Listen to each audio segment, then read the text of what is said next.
At the end of every act of creation, God makes an assessment of the world that's created so far.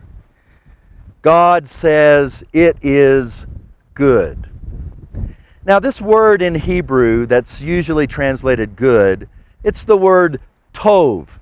T-O, well, it's a B, but it's a soft B. So we would say T-O-V, tov. It's what we get mazel tov from. You know, good luck, good stars, good luck. But good is not exactly the best way to translate this word, I think. In the feminine form, this word tov, tovah, in the feminine form, refers to the produce that you get at harvest time. In ancient agrarian societies, winter was very difficult. As the food stores began to dwindle, oftentimes people would starve. It's no accident that in the Hebrew Bible, in the Jewish tradition, all the major holidays, or virtually all the major holidays, revolve around particular harvest times. Harvest is a time of great joy because literally we have food when, again, after the long winter, we have food that allows us to survive. So harvest time, the time that you harvest the tovah, the produce, the goodness of the earth, is a time of great joy and celebration. So I tend to translate this word in Genesis 1 not as God saw this as good, but I say God saw this as delightful. God takes delight in every detail of creation. All throughout the story, after every act of creation, God says, wow, wow, wow. Until finally, God creates human beings, male and female, in the image of God, so they can rule in the earth. And God says, not tov, but tov ma'od, not wow, but really wow. God creates a world of abundant delight.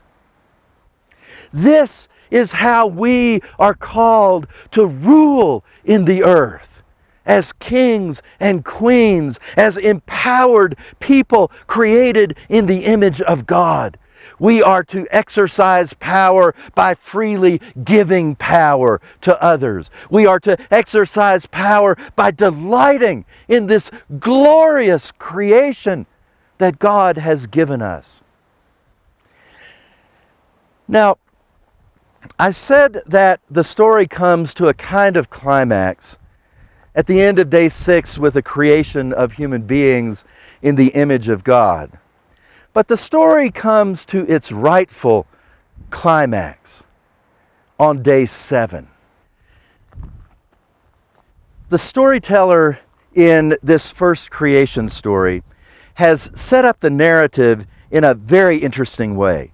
If you outline the story to this point, you'll see that day 1, God creates light, and then on day 4, God creates the lights that go in the sky. On day 2, God creates the sky to separate the waters above from the waters below. And on day 5, God creates sky creatures and water creatures. And then on day 3, God creates the earth and the vegetation. And then on day 6, God creates the earth creatures and gives them all the vegetation of the earth to eat.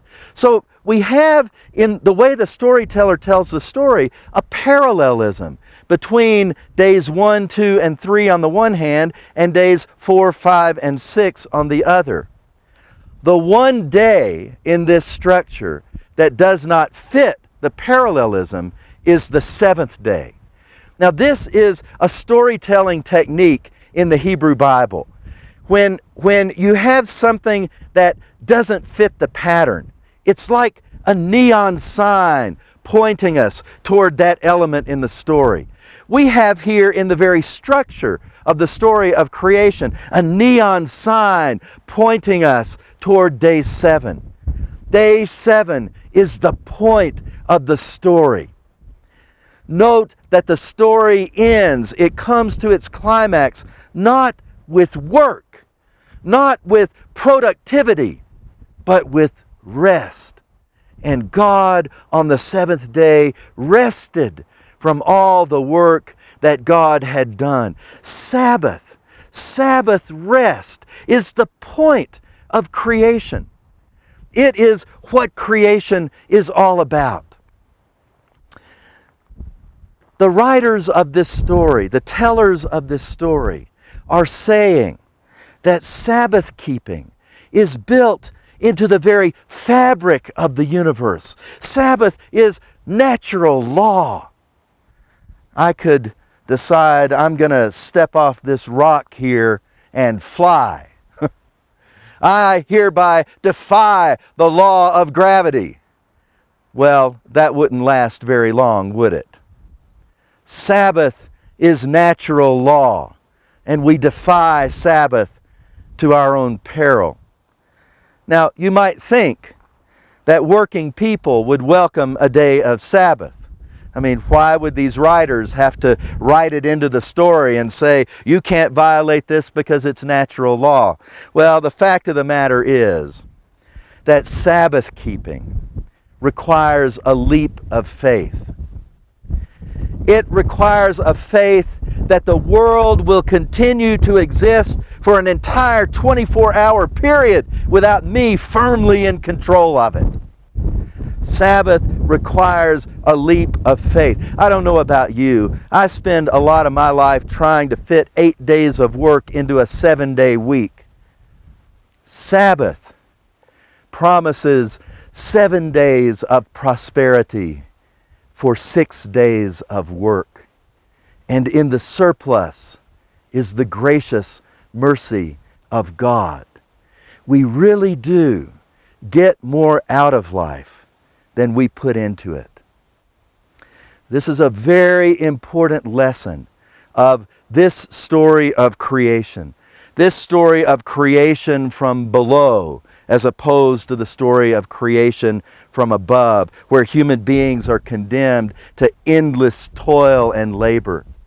In the creation story from below that we find in Genesis 1, human beings are created to be kings and queens in the earth, and they are created for Sabbath. They are created for rest and leisure and glorious joy in this fabulous creation God has given us. Our modern economic system is built on twin assumptions of scarcity and unlimited needs and wants. The idea is there's never enough to go around. And our whole economy is built on figuring out how to divvy up the scarcity. The Genesis creation story flips that completely on its head. Genesis says we are not born into a world of scarcity, and we are not to live according to an ethic of unlimited needs and wants. Rather, we are born into a world of abundance, where everyone and everything has enough not only to survive, but to thrive. God has not created a world of scarcity. God has created a world of abundance. Therefore, fear not. There is enough if only we will share it. This is what makes it possible for us to rule as God rules in the universe, with generosity, with abundance, and with love.